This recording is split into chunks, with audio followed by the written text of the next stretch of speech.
Presidente, cadê? Presidente. Cuidado, hein, parceiro.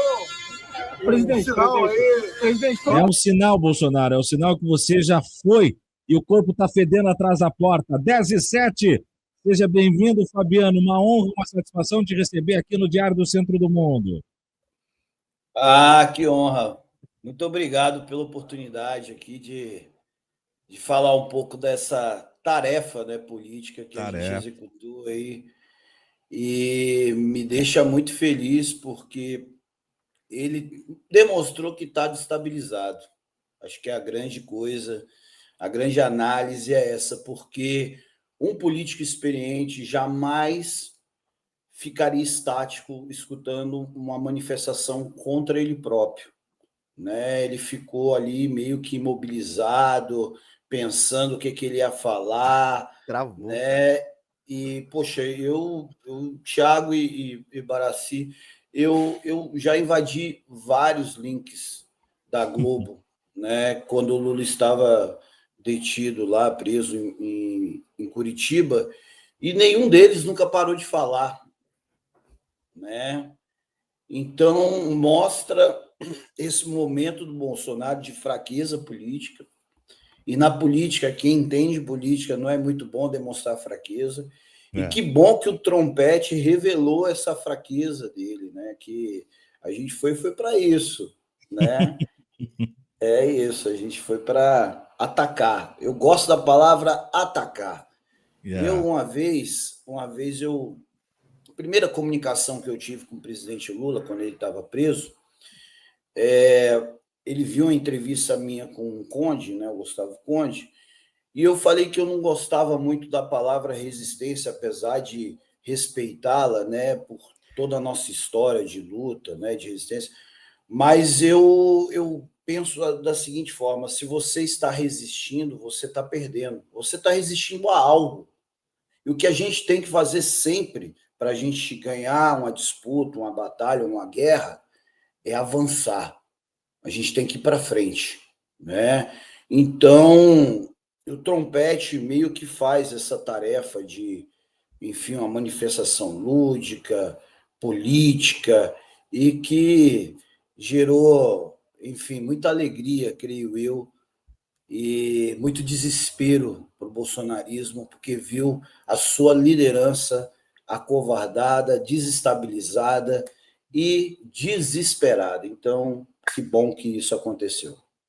De fato, e é impressionante, Fabiano, como, né, é algo muito simbólico a sua ação, né, porque foi só o que deu na timeline das nossas redes sociais nos últimos dias, né, porque é como você diz, ao mesmo passo que desestabiliza o nosso oponente com algo tão sensível, né, não foi preciso nenhuma ofensa, nenhuma baixaria, não foi preciso usar do expediente que esses caras usam, não foi preciso contar uma mentira, criar uma inteligência artificial, nem nada. Mas, ao mesmo tempo, isso lava a alma do nosso campo, porque dá para ver que você ali, você paralisou o Bolsonaro, e paralisando o Bolsonaro, você tranca a engenharia do bolsonarismo. Não tem como defender o cara que, no toque de um trompete com uma marcha fúnebre, ele se encolhe, né? Ele não tem altivez para isso. Ousaram comparar, Fabiano, ousaram comparar ele ter ido no primeiro dia do seu julgamento com a postura de Dilma Rousseff. Dilma Rousseff, cara! O cara parou diante do seu trompete. Dilma Rousseff não pode estar na mesma frase que Bolsonaro, quiçá tentar criar uma similitude de comportamento. Agora, teve um momento que me incomodou muito lá do seu ato, que foi quando a polícia veio ali tirar satisfações. E onde é que me incomodou mais? Foi do argumento do, não, você pode fazer desde que não atrapalhe, né? Mas essa é a polícia do Bolsonaro, é a guarda especial do Bolsonaro, e você saiu por cima ali, né? Falando que tinha o conhecimento dos seus direitos e tal. Como é que terminou aquela renga ali, Fabiano? Primeiro que é muito triste porque são trabalhadores, né? Eu sou do Partido dos Trabalhadores e me deixa muito triste porque são trabalhadores que foram ofendidos, foram agredidos no dia 8 de janeiro, passaram sufoco, sabe? para defender, porque eles não eram PMs que estavam ali me abordando, eram policiais legislativos que trabalham dentro da Câmara e do Senado. Eles não tinham que estar nada ali me abordando, ali é uma via pública, né? E assim, como trabalhadores, eles servem ao patrão. Então, aquilo veio uma ordem de cima, né, para me abordar e para impedir, né, enfim, que a gente furasse essa bolha ali quando ele estava ao vivo, né? Mas assim, a gente, assim, se vocês olharem no vídeo, você não vai ver nenhuma agressividade da minha parte. Eu estava apenas Claro. argumentando de uma forma, digamos, que eu estava totalmente revoltado com aquela situação. Eu estava, né, enfim, e chamei de querido, não tive nenhuma uma palavra, sabe, menosprezando os trabalhadores, enfim, eu estava defendendo o meu direito de livre manifestação. Claro. Inclusive, quando um dos policiais fala, ó, você está atrapalhando os trabalhos. Ora, eu estou ajudando os trabalhos, porque se tem um trabalho que a Câmara e o Senado precisa ter, discuta popular, dos anseios populares. Eles servem ao povo brasileiro. Então, que bom que eles escutaram, né? E assim, eu peço para os companheiros e companheiras que isso não seja visto como cancelamento dos trabalhadores, não. Eles são Importante. trabalhadores que servem ao patrão. Eles estavam cumprindo tarefa deles, infelizmente, o patrão que mandou. Que isso sirva para os dois trabalhadores de aprendizado. De aprendizado. Nós temos que parar de querer assassinar reputações. Não, nós viemos aqui no mundo para aprender. E eles são trabalhadores, eles são um de nós, um dos nossos. Infelizmente, os patrões, tanto do Legislativo, da Polícia Legislativa, como da PM de Brasília, né? Infelizmente, eles servem a patrões que não são do nosso campo político.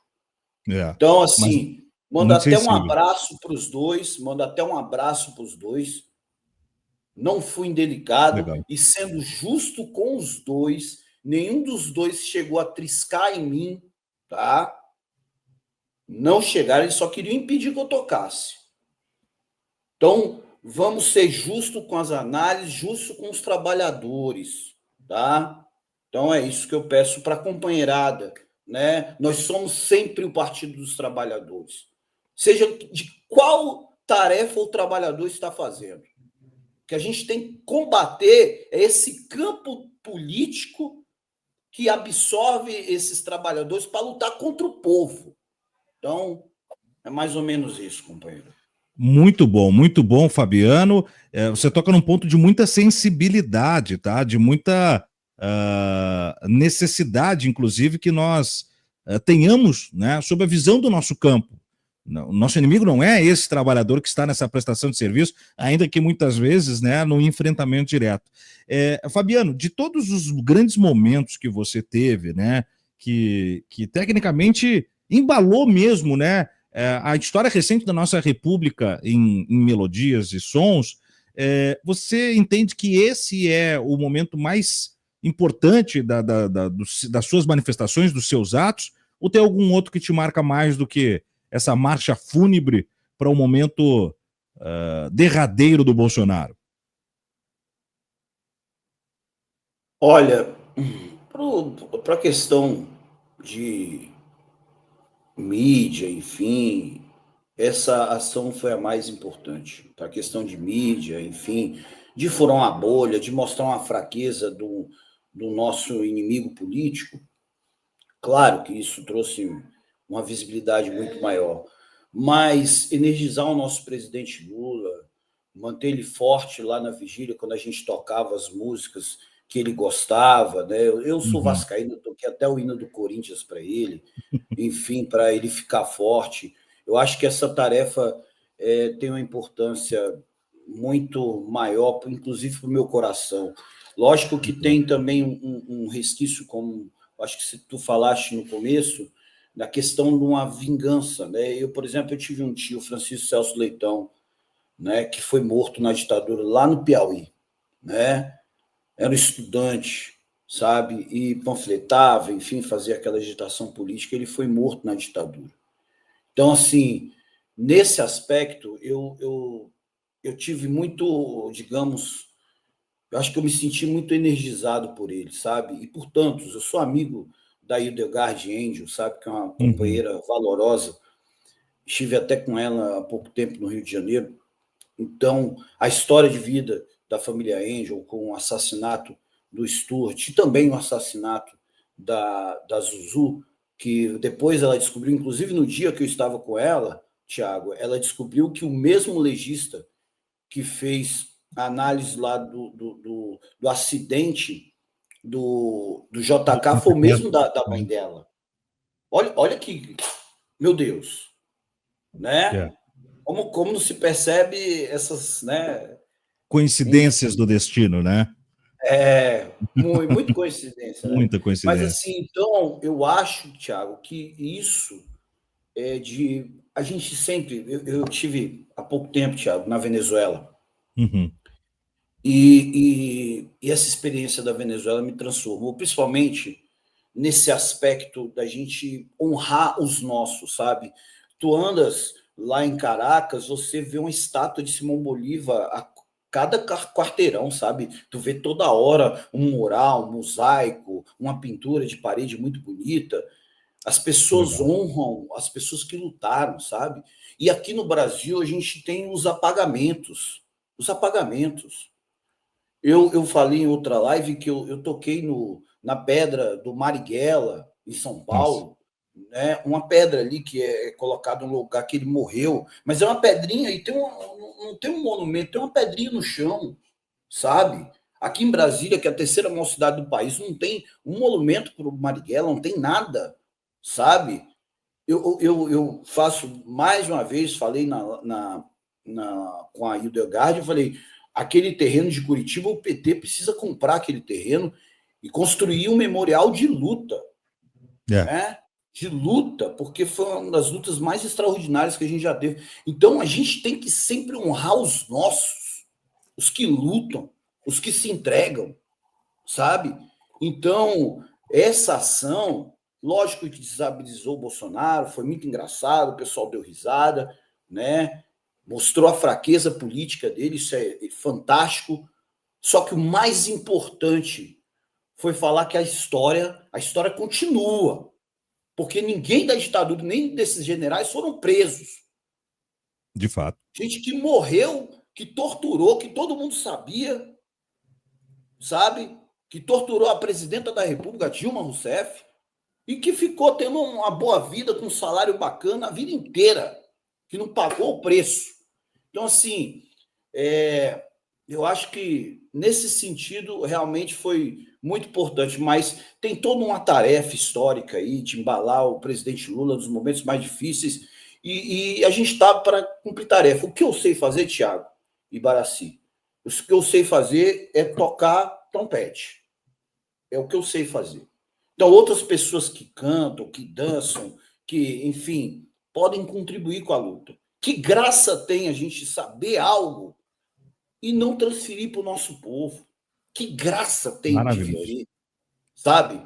Então, é isso, companheiro.